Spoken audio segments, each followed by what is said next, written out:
Broadcasting from Salisbury University campus, this is WSDL Ocean City, NPR News Talk 90.7. Putting Delmarva first. Stay tuned for Delmarva Today with your host, Don Rush.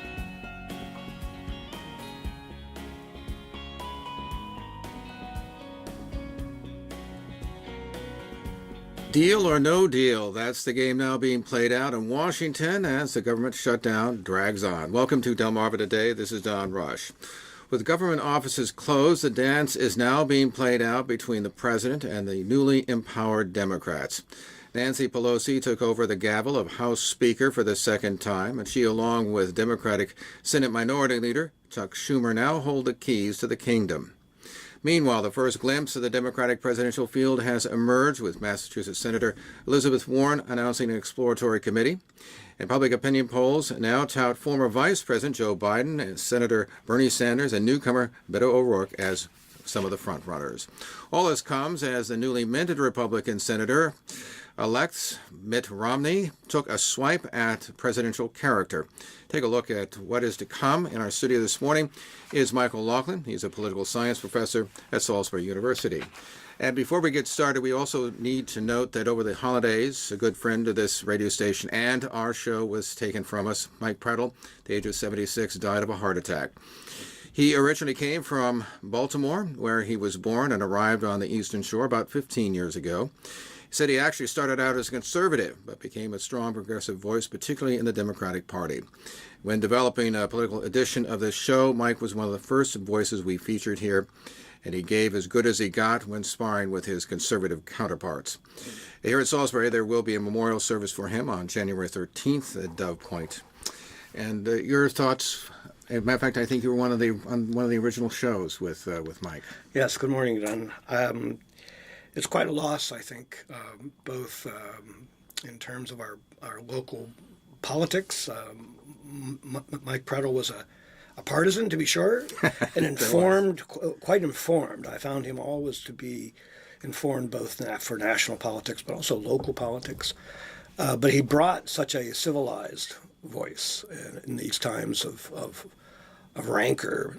Mike was always able to, in our discussions here on the radio station, it was always fun. It was always such fun with Mike and as our Republican colleagues.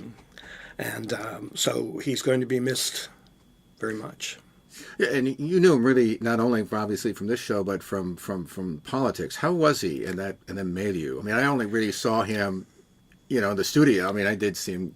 He was a negotiator. He navigated well. I mean, he was. We had our own differences. I was somewhat to the left. I think accurately, descriptively. So, but he was willing to talk. I mean, the dialogue was so rich. I think with him, and so he was effective locally. I think as well. I mean, he actually put his hand in a couple of times, at least once, I think, to run for county council. Didn't fare very well, but nonetheless, he was quite willing to try to push for local progress, and hence that his voice will be missed, I think, in terms of our local politics for sure. Should also mention, of course, that he was a big supporter of the radio station. When we were first a few years back heard that perhaps the station might be sold, Mike was one of the first people I talked to about it. And I remember walking away from, it was an afternoon party at his house, and wondering whether or not we could do this. Well, Mark, of course, Mike's going into action. They got the friends. He even certainly defended us during a meeting, the public meeting that the Salisbury University held when it came to the consultants report. So he was out there. He was always complimentary, certainly to me and the station. Thought that the station was extremely important. But you're right. He was somebody that was, as they say in Yiddish, a real mensch, a real human being, and he certainly will be missed. Yes. So let's turn to the events of this week, and the latest, of course, is that House Speaker Nancy Pelosi, second time around. What do you make of her ascension? And particularly, what did you make of her remarks yesterday in terms of how she is positioning herself, her House Democrats, vis-a-vis the president? Well, it's striking. Of course, in an important sense, her second round as Speaker of the House, of course, first woman to ever be Speaker, of course, the first woman to be Speaker twice. That's right. Really is evidence, I think, of the development, the movement, really the success of the women's movement over the course of a number of decades now. Because not only is she Speaker of the House, but we have a new high in terms of the number of women, both minority women and, of course, white women in the House of Representatives, particularly, of course, in the Democratic Party. I mean, that's where you get this fascinating distinction between the diversity within the Democratic Party versus lack of diversity within the Republican Party. In terms of her own mettle, I think she laid down the gauntlet clearly. I mean, she was so striking in terms of, of course, the first thing out of the box was we want to reopen the government, and we're going to reopen the government with this kind of funding, and there's not going to be a wall. And she laid out in the clearest terms possible, I think, both in terms of her speech, but also then in the press conference afterwards. So I think we see and hearing in contrast with Paul Ryan, I think the striking where she's there's no joking aside. I mean, this is going to be a serious speaker. She seemed to be taking direct aim at the president a couple of times. Once she actually quoted former President Ronald Reagan. She said, quoting him as saying, if we ever close the door to new Americans, our leadership and the world would soon be lost. A direct shot, it seems, at the wall and the kind of position that the president has taken in terms of immigration, not only undocumented immigration, but even some of the folks around him to legal immigration. Yes, and I think it reflects both the pressure within her own caucus, I think, to speak in terms of diversity and speak in favor of immigration and pushing for immigration reform, widespread immigration reform, but also I think politically to put pressure on the Republicans at this point, because bringing up Ronald Reagan has been the symbol of the Republican Party for a number of decades now, and Trump has taken it over and driven the Republican Party to an anti-immigrant stance, which for the Republican Party cannot be sustained, I think. So we can see that I think this represents really the defining of the issue of immigration for the Democrats, and this is going to be part of the whole profile of the dialogue that's going to be pushed forward. She also took a sort of another shot at what we've been talking about in terms of the lack of truthfulness, I guess, for another and facts, I guess, and right, and talked about fake news. She said, "But let each of us pledge that when we disagree, we will respect each other, and we will respect the truth," which seems another double shot at the president. Absolutely, and this is going to be fascinating to watch, because where the Republicans were unable politically to hold this president accountable, so that every time Trump would misspeak, you had no Republicans really, or very few, if any, Republicans actually holding him to account. Whereas I think Pelosi is once again laying down the gauntlet and saying, we're going to hold this president accountable each and every time that he lies, each and every time he misspeaks. And we're going to try to speak to facts as the basis for any policy discussion. I mean, I think that this is going to be becoming clear as this debate unfolds further about the immigration issue and, of course, the wall itself. How do you compare this to, say, the 2006 takeover? Again, you had an unpopular president, and in that particular case, George W. Bush, and particularly the war, amongst other things. And they were able to, the Democrats were able to hold on to the House for a total of 4 years, but then got washed out in 2010. Now we're looking at a wave that comes right in the middle of a Republican, in this case, a Republican president. More than likely, if there's a Democratic win in 2020, the Democrats probably will continue to certainly hold the House. We'll take a look at the Senate, but 2022, if it's not too early, we could see another ebb. I'm skeptical of that scenario, actually, because I think that history doesn't always repeat itself. That I think we are experiencing generational change. We are experiencing the movement towards a majority-minority demographic that is unlike what we saw previously. I mean, it's an evolution, of course, but we are now, I think, experiencing the consequences of that. So the diversity we see in the House of Representatives is not going to go away. And at this point in our political partisan history, it is the Democratic Party that is benefiting from the consequence of that demographic change. So I think if we're in the prediction business, the 2020 looks favorable clearly to the Democrats, because the dynamics that brought them the win in 2018 are going to continue to unfold. And of course, in a presidential election, the higher turnout is going to benefit Democrats, so that is hence upwards of perhaps 30 different candidates for the presidential primaries, for the Democrats, because those are possibilities are great. Come 2022, will that dynamic recede that quickly? I doubt it. So if I were a Democrat at this point, I'd be positive in terms of that. So we have, of course, the immediate issue, which is the partial government shutdown. What do you make of that? How do you see it differing, say, from previous government shutdowns? The biggest difference, I think, is that you have a president who doesn't seem to be particularly bothered by the shutdown. And indeed,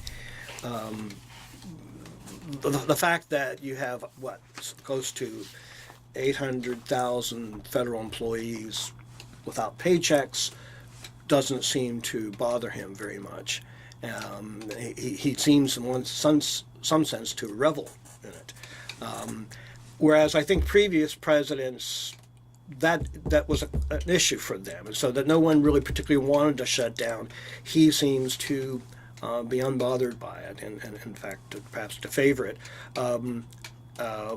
The other piece, however, is I think he is a quite mercurial guy, and I mean, we have to remember that the shutdown occurred only after the pressure was brought to bear on him by radio talk show hosts, Rush Limbaugh and company, it appears, whereas he was willing to sign a bill that the Republicans voted for in the Senate just before he decided and flipped to say no, he wouldn't, because he didn't have funding for the wall.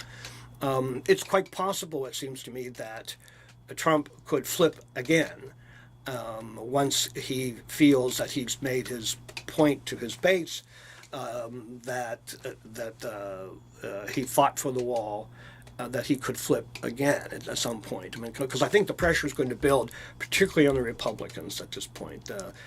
Pelosi has made no doubt about her position, and the Democratic caucus's position that there's not going to be any funding for the wall, that bill is going to be sent over to the Senate. I think, in fact, it was voted last night, I believe. Yes, that's right. And therefore, Republicans are going to be faced with, well, you voted for a bill before. This is the bill you voted for before. Are you now going to continue to be unwilling to vote for this bill in the near future? How long they can sustain a boycott on that bill it seems to me questionable at this point.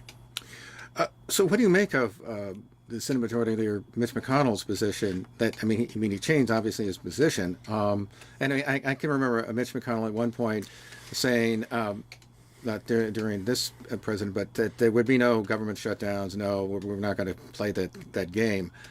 Do you think this is a short-term tactic in terms of, okay, I'm going to go along until we see what we can, and maybe perhaps pressuring behind the scenes, saying, look, you got to do something? I mean, he's been a master here. He is, and and I agree with that analysis, actually. I think that he's a pragmatist. He wants to sustain as much Republican leverage. I mean, they still have the majority in the Senate. And he, I think, wishes to sustain the president's leverage as much as possible, in spite of Trump himself. I think at this point, but McConnell can count votes, and he can watch the polls and see what's going to be happening to his own Republican colleagues, because he's, even if McConnell believes in his heart of hearts that the Democrats could take the Senate in 2020, he wants to control the damage as much as possible, and so that a prolonged shutdown that is going to be blamed on the Republicans is going to be another problem for them going into the future. I guess if we're taking a look at in terms of length of shutdowns, I guess the longest one was actually in 1996 with 21 days. There was one actually in 1978 of 18 days. I mean, I hardly remember these, by the way. 12 days in 1977. The other long one was in 2013. The Republicans tried to do that with 16 days. We're now, I guess, at about 14 days. Yeah.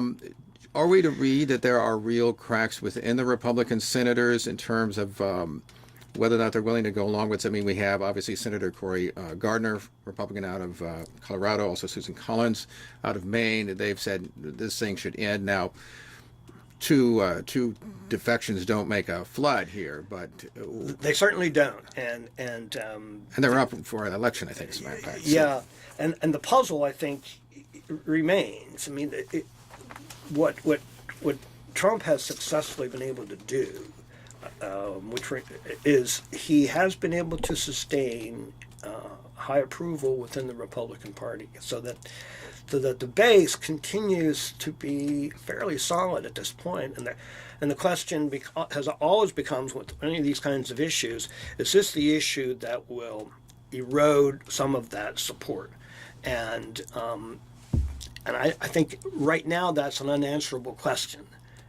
I mean, the evidence is not there yet that's the case. Again, with Trump, he's unpredictable in the sense that he may, to avoid erosion, because he has to have some sense that part of that base does take advantage of government services, and if they begin to be hurt by the absence of those services, that erosion will take place, and he has to have some gut sense about that as well.